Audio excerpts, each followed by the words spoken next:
Hello student, এখন আমি তোমাদের সামনে আলোচনা করব ক্লাস 11-এ ওয়েস্ট বেঙ্গল বোর্ডের কথা বলছি ইকোনমিক্স সাবজেক্টটা নিয়ে। তো এই ইকোনমিক্স সাবজেক্টটায় তোমরা জানো তোমাদের এমসিকিউ, এসএকিউ এবং 2 নম্বরের কোশ্চেন মিলিয়ে তোমাদের 40 নম্বর অ্যাটেন্ড করতে হবে আউট অফ 80 মার্কস। সেই 2 নম্বরের কোশ্চেনগুলো কী কী পড়তে হবে, অর্থাৎ কী কী ইম্পর্টেন্ট কোশ্চেন আছে, সেই ইম্পর্টেন্ট কোশ্চেনগুলো নিয়ে এখন আলোচনা করছি। আশা করছি যে কটা কোশ্চেন আলোচনা করব এর মধ্যেই, যদি তোমাদের পরীক্ষা হয় এর মধ্যেই আসবে, এর বাইরে আসার কোনো সম্ভাবনা নেই। তো দেখো স্ক্রিনে দেখতে পাচ্ছ প্রথম কোশ্চেনটা আছে, সাধারণের সম্পত্তি বলতে কি বোঝায়। অনেক সময় দেখা যায় যে কিছু কিছু উপকরণের ব্যক্তিগত মালিকানা নেই, এই মালিকানা সামাজিক এবং সমাজের যৌথভাবে ওই উপকরণের মালিক। এরূপ উপকরণকে সাধারণের সম্পত্তি বা যৌথ মালিকানার উপকরণ বলে। আরেকবার বলে দিচ্ছি শোনো, সাধারণের সম্পত্তি বলতে কি বোঝায়। অনেক সময় দেখা যায় যে কিছু কিছু উপকরণের ব্যক্তিগত মালিকানা নেই, এই মালিকানা সামাজিক এবং সমাজের যৌথভাবে ওই উপকরণের মালিক। এরূপ উপকরণকে সাধারণের সম্পত্তি বা যৌথ মালিকানাধীন উপকরণ বলে। নেক্সট বলেছি, পরিকল্পিত অর্থনীতির দুটি বৈশিষ্ট্য উল্লেখ করো। পরিকল্পিত অর্থনীতির দুটি বৈশিষ্ট্য নিম্নরূপ। পরিকল্পিত অর্থনীতি উৎপাদনের উপকরণগুলির ওপর সামাজিক মালিকানা থাকে এবং দ্রব্য সামগ্রীর উৎপাদন দেশের সামগ্রিক স্বার্থের দিকে লক্ষ্য রেখে সংগঠিত হয়। নাম্বার 2, পরিকল্পিত অর্থনীতিতে একটি কেন্দ্রীয় পরিকল্পনা কমিশন থাকে। এই কেন্দ্রীয় পরিকল্পনা কমিশনই স্থির করে কি দ্রব্য উৎপাদন করতে হবে, কতটা উৎপাদন করতে হবে, কোন দ্রব্যে দাম কত হবে ইত্যাদি। বাজার ব্যবস্থার স্থান গ্রহণ করে পরিকল্পনা কর্তৃপক্ষ।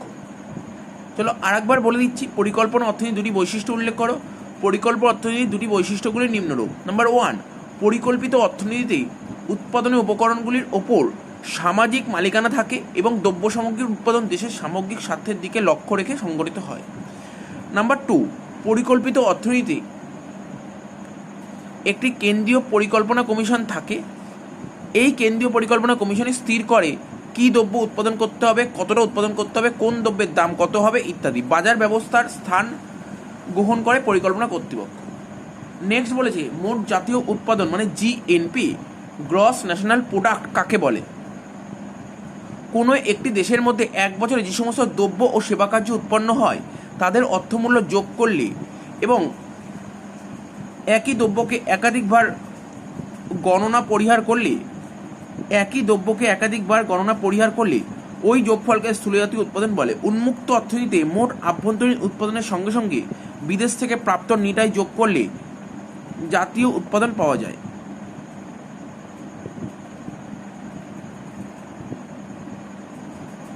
আরেকবার বলছি, কোনো একটি দেশের মধ্যে এক বছর যে সমস্ত দ্রব্য সেবা কার্য উৎপন্ন হয় তাদের অর্থমূল্য যোগ করলে এবং একই দ্রব্যকে একাধিকবার গণনা পরিহার করলে ওই যোগফলকে স্থূলজাতীয় উৎপাদন বলে, গ্রস ন্যাশনাল প্রোডাক্ট। ঠিক আছে। উন্মুক্ত অর্থনীতিতে মোট আভ্যন্তরীণ উৎপাদনের সঙ্গে সঙ্গে বিদেশ থেকে প্রাপ্ত নিটাই যোগ করে জাতীয় উৎপাদন পাওয়া যায়। ওই যে অর্থনৈতিক উন্নয়নের দুটি নির্দেশকের উল্লেখ করো।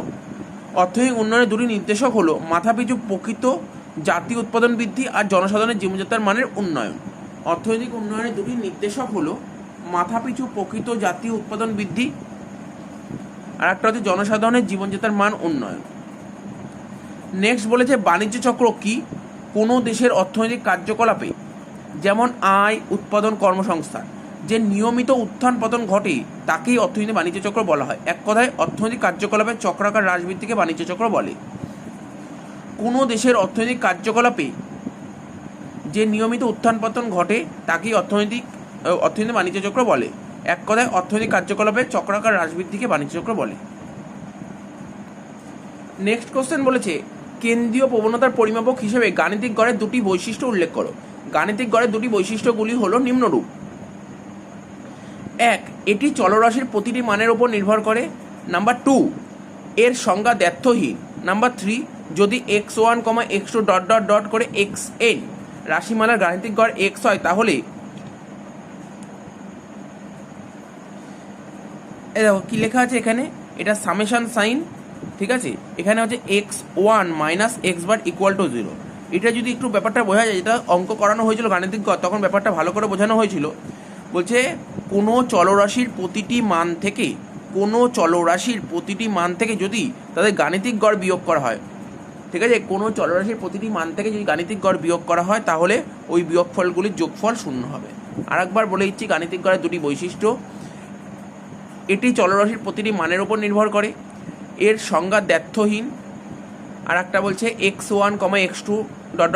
xn রাশিমালার গাণিতিক গড় যদি x হয়, মানে অনেকগুলো ডিজিট দিয়ে দিয়েছে, সেই ডিজিটগুলোর গাণিতিক গড় মানে অ্যারিথমেটিক মিন যদি x হয় তাহলে x1 - x বার = 0। এর মানে বলতে এই যে কোনো চলরাশির প্রতিটি মান থেকে যদি গাণিতিক গড় বাদ দেওয়া হয় তাহলে ওই বিয়োগফলগুলির যোগফল তোমার শূন্য হবে। এবার বলেছে মধ্যমা কাকে বলে।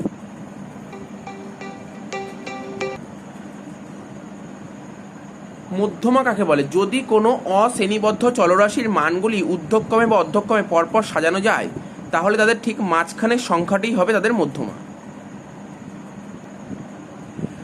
মধ্যমা কাকে বলে? যদি কোনো অশ্রেণীবদ্ধ চলরাশির মানগুলি ঊর্ধ্বক্রমে বা অধঃক্রমে পরপর সাজানো যায় তাহলে তাদের ঠিক মাঝখানের সংখ্যাটিই হবে তাদের মধ্যমা। এবার বলছে মানব উন্নয়ন সূচক কি? মানব উন্নয়ন সূচক হলো এমন একটি সংখ্যা যার মাধ্যমে মানব উন্নয়ন হয়েছে তা জানা যায়। এই সূচকের মান 0 থেকে 1-এর মধ্যে অবস্থিত। যে দেশের মানব উন্নয়ন সূচক যত 1-এর কাছাকাছি সে দেশের মানব উন্নয়ন তত বেশি, আর যে দেশের মানব উন্নয়ন সূচক যত 0-র কাছাকাছি সেই দেশের মানব উন্নয়ন তত কম। আবার বলছি মানব উন্নয়ন সূচক কি? মানব উন্নয়ন সূচক হলো এমন একটি সংখ্যা যার মাধ্যমে মানব উন্নয়ন হয়েছে তা জানা যায়। এই সূচকের মান 0 থেকে 1-এর মধ্যে অবস্থিত। যে দেশের মানব উন্নয়ন সূচক যত 1-এর কাছাকাছি সেই দেশের মানব উন্নয়ন তত বেশি, আর যে দেশের মানব উন্নয়ন সূচক যত 0-র কাছাকাছি সেই দেশের মানব উন্নয়ন তত কম।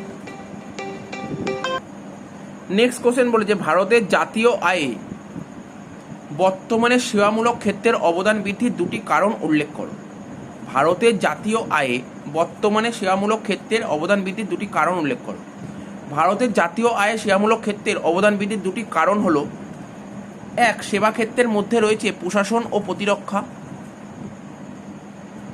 এই দুই সেবার উল্লেখযোগ্য বৃদ্ধি ঘটেছে। 2. ব্যাংক, বিমা, পরিবহন প্রভৃতি চিরাচরিত সেবা কার্যের সঙ্গে নতুন সেবা কার্য যেমন তথ্য প্রযুক্তি, আইটি, বিপিও প্রভৃতি ক্ষেত্রে দ্রুত বিস্তার লাভ ঘটেছে।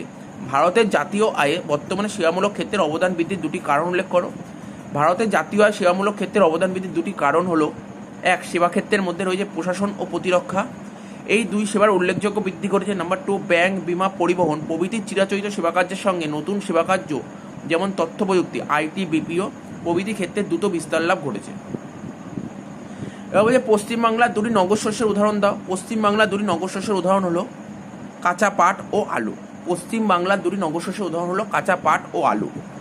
নেক্সট বলেছে খাদ্যশস্যের বিক্রয়যোগ্য উদ্বৃত্ত বলতে কি বোঝায়? খাদ্যশস্যের মাথাপিছু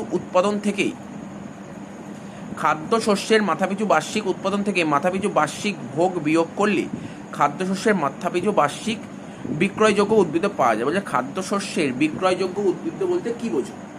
খাদ্যশস্যের মাথাপিছু বার্ষিক উৎপাদন থেকে মাথাপিছু বার্ষিক ভোগ বিয়োগ করলে খাদ্যশস্যের মাথাপিছু বার্ষিক বিক্রয়যোগ্য উদ্বৃত্ত পাওয়া যায়। নেক্সট কোশ্চেন বলে ভারী শিল্প কাকে বলে?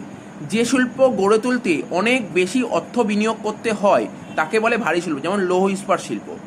যে শিল্প গড়ে তুলতে অনেক বেশি অর্থ বিনিয়োগ করতে হয় তাকে বলে ভারী শিল্প, যেমন লৌহ ইস্পাত শিল্প। এবার বলছে দুটি দেশের অর্থনীতির তুলনার ভিত্তি হিসেবে যে কোনো দুটি বিষয়ের উল্লেখ করো। দুটি দেশের অর্থনীতির তুলনার ভিত্তি হিসেবে গ্রহণ করা যায় এমন দুটি বিষয় হলো জাতীয় ও মাথাপিছু আয়, মানব উন্নয়নের নির্দেশক ও সূচক। দুটি দেশের অর্থনীতির তুলনার ভিত্তি হিসেবে যে কোনো দুটি বিষয়ের উল্লেখ করো। এক হচ্ছে জাতীয় ও মাথাপিছু আয়, আর একটা হচ্ছে মানব উন্নয়নের নির্দেশক ও সূচক। নেক্সট বলেছে উন্নয়নশীল অর্থনীতির দুটি বৈশিষ্ট্য উল্লেখ করো। উন্নয়নশীল অর্থনীতির দুটি বৈশিষ্ট্য: এই অর্থনীতিতে প্রাথমিক ক্ষেত্রের প্রাধান্য থাকে, জাতীয় আয়ের বিরাট অংশ প্রাথমিক ক্ষেত্র থেকে আসে, কর্মরত জনসংখ্যার এক বিরাট অংশ প্রাথমিক ক্ষেত্রে নিযুক্ত থাকে। 2. উন্নয়নশীল দেশের মাথাপিছু আয় কম এবং জনসাধারণের জীবনযাত্রার মান খুব নিম্ন। বলেছে উন্নয়নশীল অর্থনীতির দুটি বৈশিষ্ট্য উল্লেখ করো। উন্নয়নশীল অর্থনীতির দুটি বৈশিষ্ট্য: 1. এই অর্থনীতিতে প্রাথমিক ক্ষেত্রের প্রাধান্য থাকে, জাতীয় আয়ের বিরাট অংশ প্রাথমিক ক্ষেত্র থেকে আসে, কর্মরত জনসংখ্যার এক বিরাট অংশ প্রাথমিক ক্ষেত্রে নিযুক্ত থাকে। 2. উন্নয়নশীল দেশের মাথাপিছু আয় কম এবং জনসাধারণের জীবনযাত্রার মান খুব নিম্ন। এবার যে মিশ্র অর্থব্যবস্থার দুটি অসুবিধা উল্লেখ করো। মিশ্র অর্থব্যবস্থার দুটি অসুবিধা হলো মিশ্র অর্থব্যবস্থার ধনতন্ত্র ও সমাজতন্ত্রের সংমিশ্রণ ঘটানো হয়, ঠিক আছে, কিন্তু ধনতন্ত্র ও সমাজতন্ত্র দুটি পরস্পর বিরোধী মৌলিক ব্যবস্থা, এদের সমন্বয় সাধন করা যায় না। মিশ্র অর্থনীতি ধনতন্ত্রেরই নামান্তর হয়ে থাকে।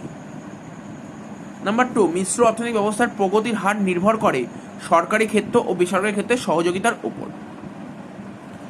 বলছে মিশ্র অর্থব্যবস্থার দুটি অসুবিধা উল্লেখ করো।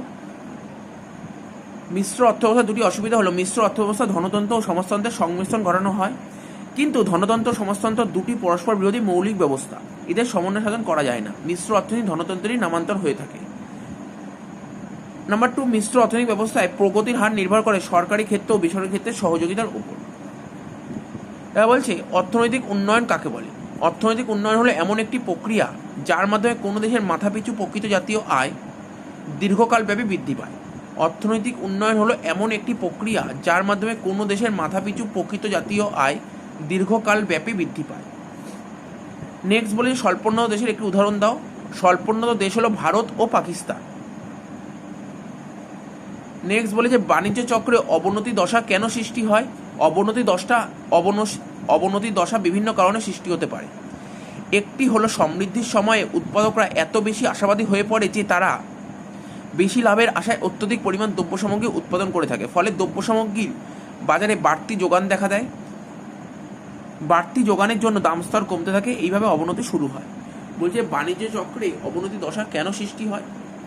অবনতি দশা বিভিন্ন কারণে সৃষ্টি হতে পারে। একটি হলো সমৃদ্ধির সময় উৎপাদকরা এত বেশি আশাবাদী হয়ে পড়ে যে তারা বেশি লাভের আশায় অত্যধিক পরিমাণ দ্রব্য সামগ্রী উৎপাদন করে থাকে, ফলে দ্রব্য সামগ্রীর বাজারে বাড়তি যোগান দেখা দেয়। বাড়তি যোগানের জন্য দাম স্তর কমতে থাকে, এইভাবে অবনতি শুরু হয়। নেক্সট বলে যে গুণোত্তর গড় মানে জিওমেট্রিক মিন কাকে বলে। x1, x2, dot dot dot দিয়ে xn এর গুণোত্তর গড় হবে তাদের গুণফলের nতম রূপ, ঠিক আছে, nতম মূল, সরি রূপ না, nতম মূল। তো জিএম কি লেখা আছে x1, যেহেতু জিওমেট্রিক গুণ করতে হবে x1 into x2 dot dot dot দিয়ে xn to the power 1/n, বা এটাকে তুমি এইভাবেও লিখতে পারো রুট ওভার, এখানটায় লিখবে n, ঠিক আছে, এখানে x1 into x2 into x3 dot dot dot xn। বোঝা গেল? তাহলে কি বলা আছে, x1, x2 dot dot dot xn এর গুণোত্তর গড় হবে তাদের গুণফলের nতম মূল। এই ফর্মুলাটা অবশ্যই দিতে হবে গুণোত্তর গড়ে।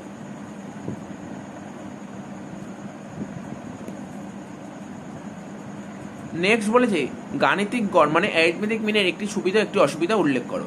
গাণিতিক গড়ের একটি সুবিধা হলো এটি নির্ণয় করা খুব সহজ, আর গাণিতিক গড়ের একটি অসুবিধা হলো এটি চলরাশিটির চরম মান দ্বারা প্রভাবিত হয়, ঠিক আছে, চলরাশিটি চরম মান দ্বারা প্রভাবিত, খুব বড় বা খুব ছোট। গাণিতিক গড়ের একটা সুবিধা হচ্ছে এটা নির্ণয় করা খুব সহজ, আর এটা অসুবিধা হচ্ছে এটি চলরাশিটির চরম মান দ্বারা প্রভাবিত হয়। এবার বলছি জনবিস্ফোরণ কাকে বলে। বলছে জনসংখ্যার রূপান্তর সংক্রান্ত তত্ত্বের দ্বিতীয় স্তরে মৃত্যুহার দ্রুত হ্রাস পায় কিন্তু জন্মহার উচ্চই থাকে, ফলে এই স্তরে জনসংখ্যা দ্রুত হারে বৃদ্ধি পায়। এই স্তরকে জনবিস্ফোরণ স্তর বলে। বলছে জনবিস্ফোরণ স্তর বলতে কি বোঝো, জনসংখ্যার রূপান্তর সংক্রান্ত তত্ত্বের দ্বিতীয় স্তরে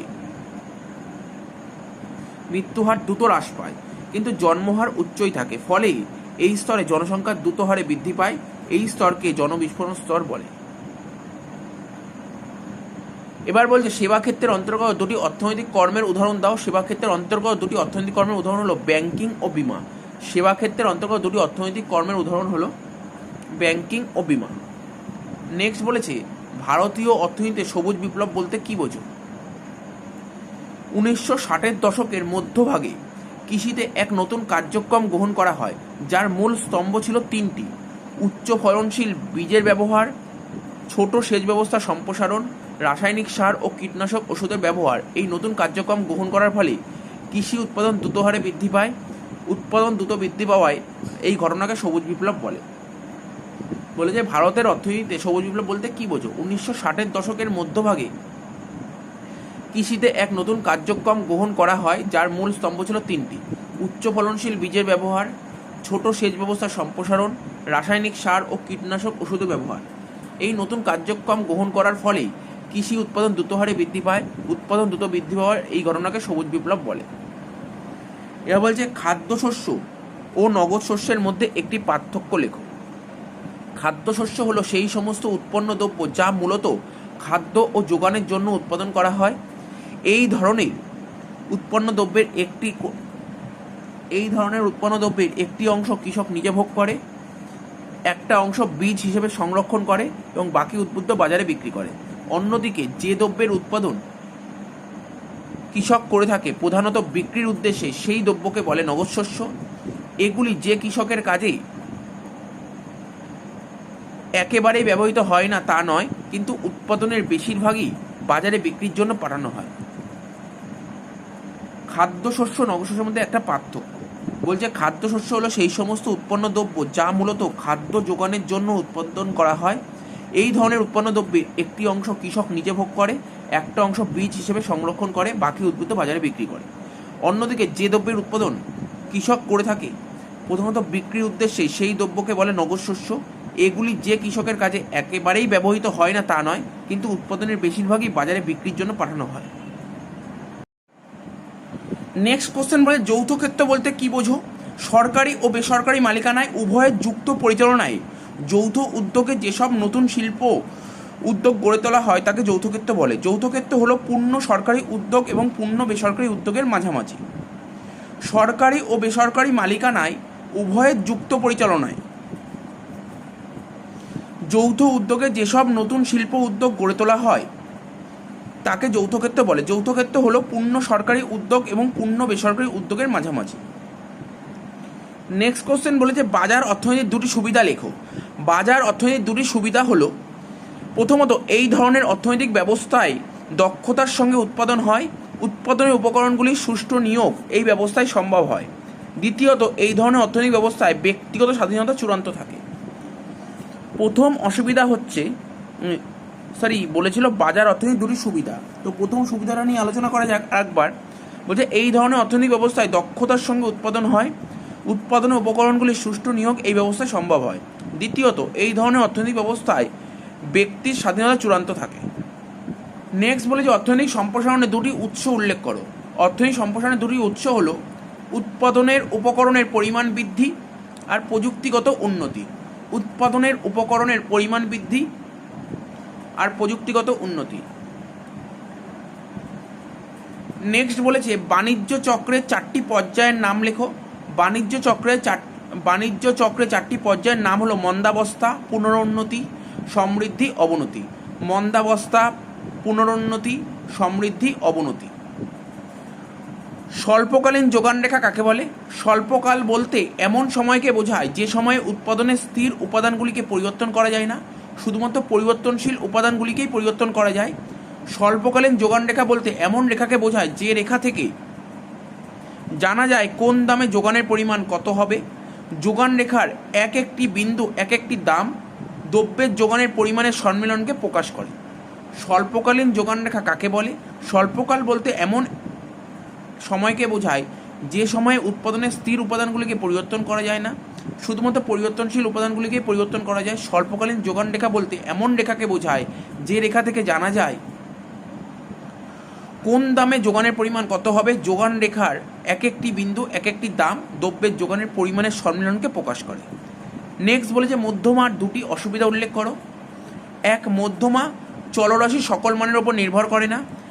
বীজগণিতের সূত্রগুলি প্রয়োগ করার পক্ষে এটি উপযুক্ত নয়। মধ্যমার দুটি অসুবিধা হচ্ছে, মধ্যমা চলরাশির সকল মানের ওপর নির্ভর করে না, বীজগণিতের সূত্রগুলি প্রয়োগ করার পক্ষে এটি উপযুক্ত নয়। কোনো সরলরেখার নতি বলতে কি বোঝো? কোনো সরলরেখার এক্স অক্ষের ধনাত্মক দিকে যে কোণ করে সেই কোণের ট্যানজেন্ট ওই সরলরেখার নতি বলে। তো বলছে কোনো সরলরেখার নতি বলতে কি বোঝো?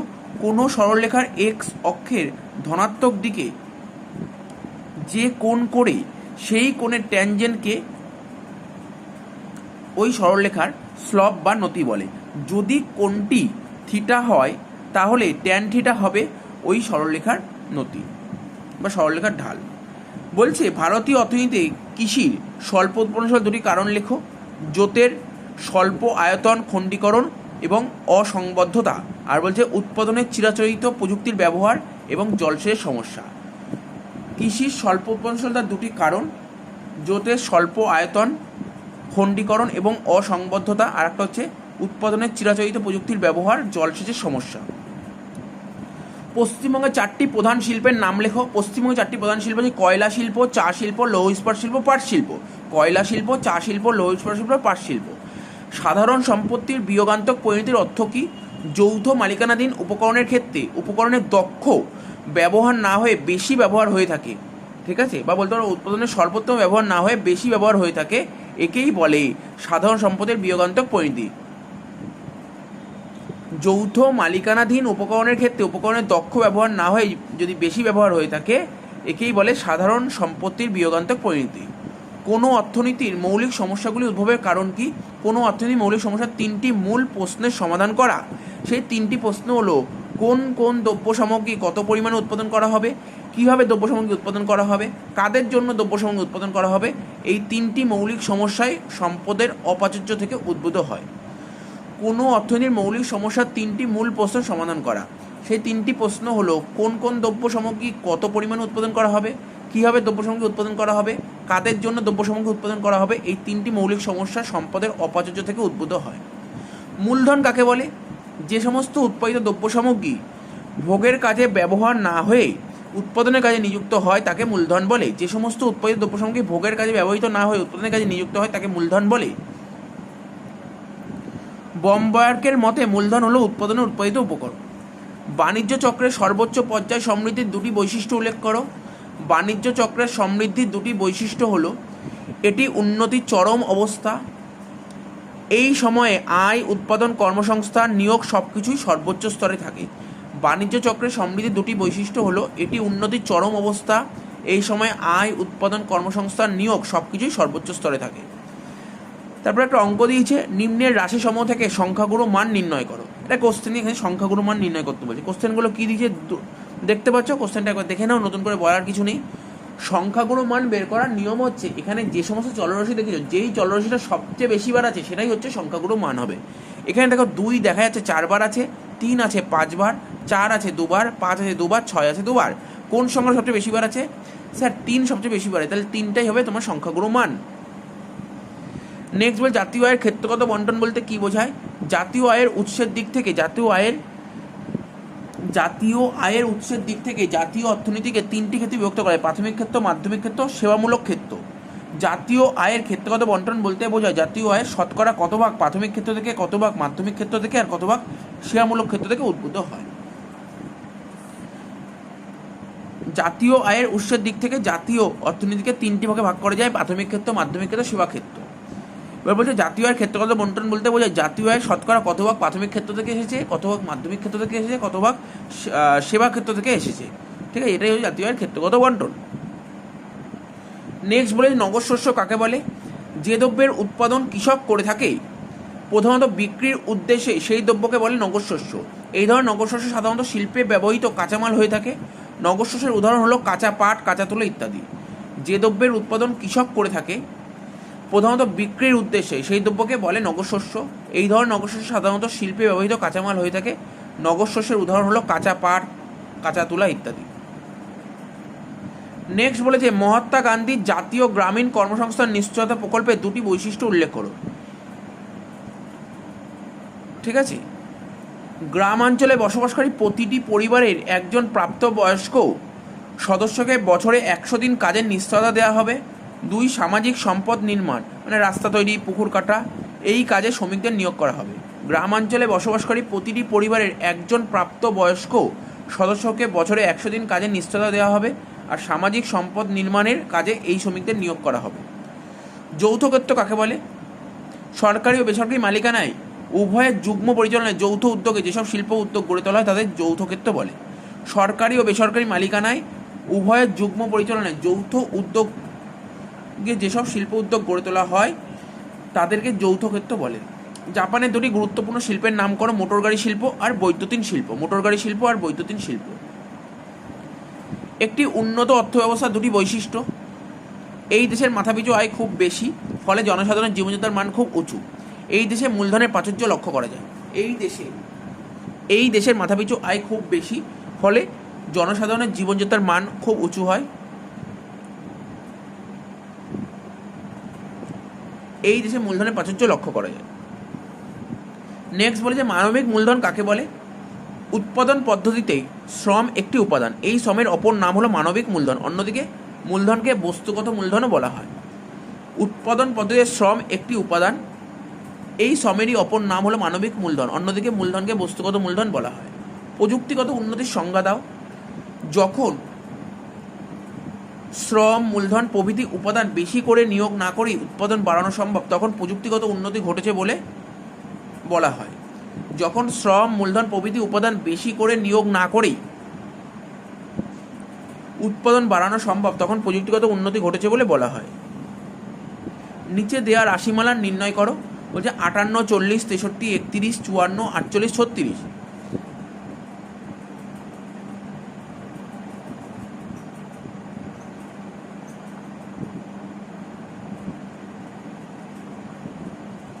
সরি, এখানে পুরো কোশ্চেন টোকা হয়নি, এখান থেকে আমাকে মধ্যমা বের করতে বলেছিল। ও মধ্যমা বের করতে গেলে তোমাকে আগে ছোট থেকে বড় সাজাতে হয়। তো ছোট সংখ্যা দেখো 31, তারপর 36, 40, 48, 54, 58, 63। ছোট থেকে বড় সাজালাম। এখানে কটা পদ আছে? 7টা পদ আছে। ঠিক আছে, 7টা পদ আছে। তাহলে মধ্যমা কত হবে? তো তোমরা সবাই জানো মধ্যমার নিয়মটা কি, মানে n+1/2, মানে 7টা টার্ম প্লাস 1, মানে 7 আর 1 8, 8কে 2 দিয়ে ভাগ করলে কত? 4 নম্বর। এখানে 4 নম্বর টার্মটা হচ্ছে তোমার 48। ঠিক আছে, বোঝা গেল? তো এখানে পুরো ডিটেলসটা করা ছিল না, এক লাইনই করা নেই। এখানে হবে n+1/2। এখানে n মানে কটা সংখ্যা? 7টা সংখ্যা, 7 প্লাস 1। ঠিক আছে, মানে 8/2 মানে 4। 4 নম্বর টার্ম কত হচ্ছে? 48। নেক্সট বলেছে অর্থনীতির মাধ্যমিক ক্ষেত্রের অন্তর্ভুক্ত হয় এমন দুটি অর্থনৈতিক ক্রিয়াকলাপের উল্লেখ করো। অর্থনীতির মাধ্যমিক ক্ষেত্রে অন্তর্ভুক্ত হয় এমন দুটি অর্থনৈতিক ক্রিয়াকলাপ হলো শিল্পজাত দ্রব্যের উৎপাদন, গৃহ নির্মাণ সহ অন্যান্য নির্মাণ কাজ। বলছে মাধ্যমিক ক্ষেত্রে অন্তর্ভুক্ত হয় এমন দুটি অর্থনৈতিক ক্রিয়াকলাপ, শিল্পজাত দ্রব্যের উৎপাদন আর গৃহ নির্মাণ সহ অন্যান্য নির্মাণ কাজ। এবার বলছে ভারতের জনসংখ্যা বৃদ্ধির ইতিহাসে 1921 সালটিকে মহাবিভাজন বৎসর বলা হয় কেন? জনসংখ্যার রূপান্তর সংক্রান্ত তত্ত্ব বলা হয় যে অর্থনৈতিক উন্নয়নের সঙ্গে সঙ্গে কোনো দেশের জনসংখ্যা 3টি স্তরের মধ্য দিয়ে অতিক্রম করে। প্রথম স্তরে জনসংখ্যা মোটামুটিভাবে অপরিবর্তনশীল থাকে, দ্বিতীয় স্তরে জনসংখ্যা দ্রুত হারে বৃদ্ধি পায়। ভারতের অর্থনীতি 1921 সালে প্রথম স্তর ও দ্বিতীয় স্তরের সীমারেখা হিসেবে ধরা হয়, সেজন্য 1921 সালটিকে মহাবিভাজিকা বৎসর বলা হয়। জনসংখ্যা রূপান্তর সংক্রান্ত তত্ত্ব এ বলা হয় যে অর্থনৈতিক উন্নয়নের সঙ্গে সঙ্গে কোনো দেশের জনসংখ্যা 3টি স্তরের মধ্য দিয়ে অতিক্রম করে।